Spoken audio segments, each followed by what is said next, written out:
مساء الخير للجميع ويا رب يجعل حياتهم كلها خير۔ ایک شرابی نوجوان تھا، گنہگار تھا، بدکار تھا، سیاکار تھا، اتنا تھا کہ اس نے ساری زندگی اپنے کریم رب کی ذات کو ایک سجدہ بھی نہیں کیا تھا۔ جب موت کا وقت قریب آیا تو اس نے اپنا سر اپنی ماں کی گود میں رکھا، اپنا سر ماں کی گود میں رکھ کر کہنے لگا، ماں ساری زندگی میں نے گناہوں میں گزاری ہے، ساری زندگی میں نے شراب پیتے ہوئے گزاری ہے، ساری زندگی میں نے اللہ کی نافرمانی کرنے میں گزاری ہے، ساری زندگی میری برباد ہو گئی ہے نادانی کی وجہ سے۔ ماں میرا موت کا وقت قریب ہے، میں مر گیا تو اپنے مرشد کے پاس جانا، سفارش کرانا کہ وہ میرا جنازہ آ کے خود ہی پڑھائے گا۔ صاحب ظاہر ہے کہ مرشد جب جنازہ پڑھانے کے لیے آئے گا تو 4 بندے بھی اس کے ساتھ ہوں گے، نہیں تو میرا جنازہ کون پڑھے گا؟ میں تو اتنا گنہگار ہوں، بدکار سیاکار ہوں، میں نے ساری زندگی شرابیں پیتے ہوئے اللہ کی نافرمانی کرتے ہوئے گزار دی۔ اللہ اکبر۔ ماں اٹھی گئی اپنے مرشد حضرت حسن بصری کے پاس، جا کر کہنے لگی، میرے مرشد میرا بیٹا موت کے قریب ہے، تو وہ کہہ رہا ہے جب میں مر جاؤں تو اپنے مرشد کو کہنا کہ وہ آ کے میرا جنازہ پڑھائے گا۔ حضرت حسن بصری کہنے لگے، مائی وہ مر گیا تو میں اس کا جنازہ نہیں پڑھاؤں گا، اس نے ساری زندگی شرابیں پیتے ہوئے گزاری ہیں، ساری زندگی وہ مسجد کے قریب بھی نہیں گیا، ساری زندگی اس نے اپنے کریم رب کی ذات کو ایک سجدہ کرنا بھی گوارا نہیں کیا، میں اس کا جنازہ کیسے پڑھا سکتا ہوں؟ اللہ اکبر۔ وہ ماں روتے ہوئے واپس آئی، دوبارہ اپنی گود میں اپنے بیٹے کا سر رکھا، سر رکھ کر کہنے لگی، بیٹا کاش کہ تو نے زندگی میں ایک بات بھی میری مانی ہوتی تو آج میرا مرشد جنازہ پڑھانے سے انکار نہ کرتا، زندگی میں ایک بات پر بھی تو نے عمل کیا ہوتا، آج میرا مرشد تیرا جنازہ پڑھانے سے انکار نہ کرتا۔ میرا مرشد کہتا ہے کہ اس نے ساری زندگی اللہ کی نافرمانی میں گزاری ہے، شرابیں پیتے ہوئے گزاری ہے، میں اس کا جنازہ نہیں پڑھاتا۔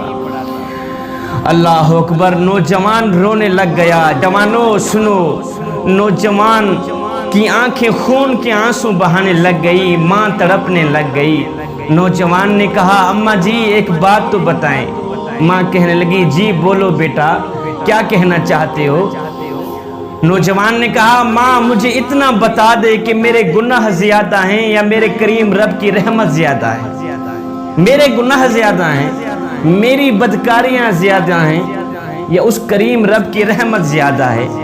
ماں خاموش رہی، ماں نے کوئی جواب نہ دیا۔ اس کے بعد بیٹا رو کر کہنے لگا، ماں مجھے ایک بات تو بتا دے، اگر ایک لمحے کے لیے تجھے میرا کریم رب مہلت دے دے، تجھے میرا اللہ مہلت دے دے، اے گنہگار کی ماں، اگر تو چاہے تو اس گنہگار بیٹے کو جنت میں بھیج دے، اگر تو چاہے تو اس کو جہنم میں بھیج دے، اگر ایک لمحے کے لیے میرا اللہ تجھے مہلت دے بھی دے تو مجھے کہاں ڈالے گی؟ جنت میں ڈالے گی یا جہنم میں پھینک دے گی؟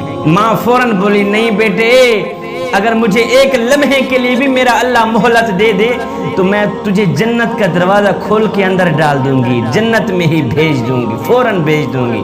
نوجوان تڑپ کر کہنے لگا، اماں جی جو خدا 70 ماؤں سے بھی زیادہ محبت کرنے والا ہے وہ مجھے جہنم میں کیسے ڈال سکتا ہے؟ تو ایک ماں جتنا پیار کرتی ہے، وہ میرا کریم رب 70 ماؤں سے بھی زیادہ محبت کرتا ہے مجھ سے، وہ مجھے جہنم میں کیسے ڈالے گا؟ یہ کہتے ہوئے خشیت الہی میں آ کر آنکھوں سے آنسو بہاتے ہوئے، آنکھوں سے نیر بہاتے ہوئے نوجوان کی روح پرواز کر گئی۔ ادھر ماں رو رہی تھی، دوسرا کوئی رونے والا نہیں تھا بیٹے کو، ادھر کسی نے دروازے پہ آ کے دستک دی۔ ماں نے جب دروازہ کھولا تو سامنے مرشد کریم نظر آئے، حضرت حسن بصری نظر آئے۔ محترمہ کہنے لگی، مرشد کریم آپ نے تو مجھے جواب دیا تھا، آپ کیسے آ گئے؟ آپ کو کیسے پتہ چلا کہ میرا بیٹا فوت ہو گیا ہے؟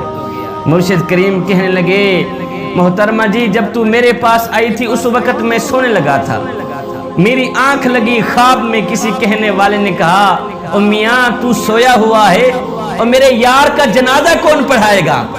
حسن بصری تو یہاں پہ سویا ہوا ہے، ادھر میرا یار مرا ہوا ہے، میرا دوست مرا ہوا ہے، جا میرے دوست کا جنازہ پڑھا کیا۔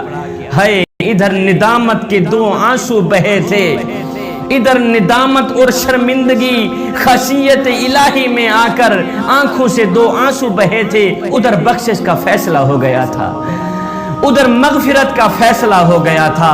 ایک آنسوں کی مار تھی، سارے کے سارے گناہ معاف کر دیے گئے۔ نوجوانو، کریم رب کی چوکھٹ پہ آ گیا کرو، اپنا سر جھکا دیا کرو، خشیت الہی میں آ کر ایک آنسو میں بہا دیا کرو۔